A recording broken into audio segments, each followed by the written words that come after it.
It happened on a Saturday night, the kind of evening I had been looking forward to all week.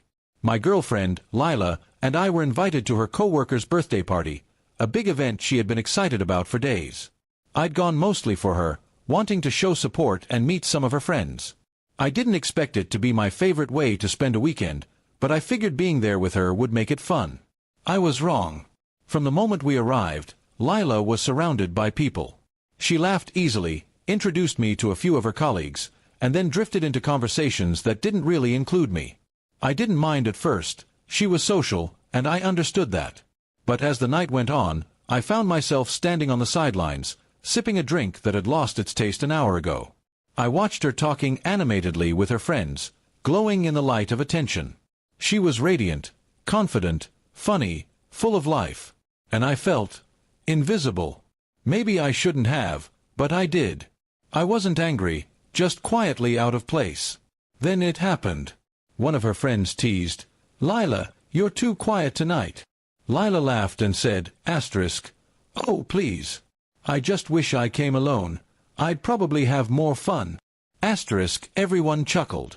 But I didn't. For a second, time froze. My smile faded, and my chest tightened like someone had drawn a line between us that I hadn't seen before. I didn't say anything right away. Maybe she didn't mean it the way it sounded, I told myself. Still, I couldn't shake the sting. I stayed polite, stayed calm, but the rest of the night felt heavier. I laughed when expected, nodded when spoken to, and counted the minutes until we could leave. When we finally got home, Lila was still cheerful from the night. I, on the other hand, couldn't hold it in anymore. "Lila," I said quietly, "about what you said at the party, did you really mean that?" She froze for a moment, her smile faltering. "What do you mean?" "You said you wished you came alone," I repeated softly. "It felt like you didn't want me there." Her expression shifted. I could see the regret forming before she even spoke. "Oh no," she said quickly. "I didn't mean it like that. I was just joking because everyone was teasing me. I didn't think about how it would sound." I wanted to believe her, and part of me did. But another part wondered if there was truth hidden beneath the joke. "You seemed happier without me there," I said, not accusingly, just honestly. She sighed, sat down beside me, and took my hand. "That's not it," she said. "It's just that I feel like I'm two different people sometimes, the social me at work and the quiet me when I'm with you. I didn't realize how weird that must look from your side." Her words softened me a bit. "It's not weird," I said.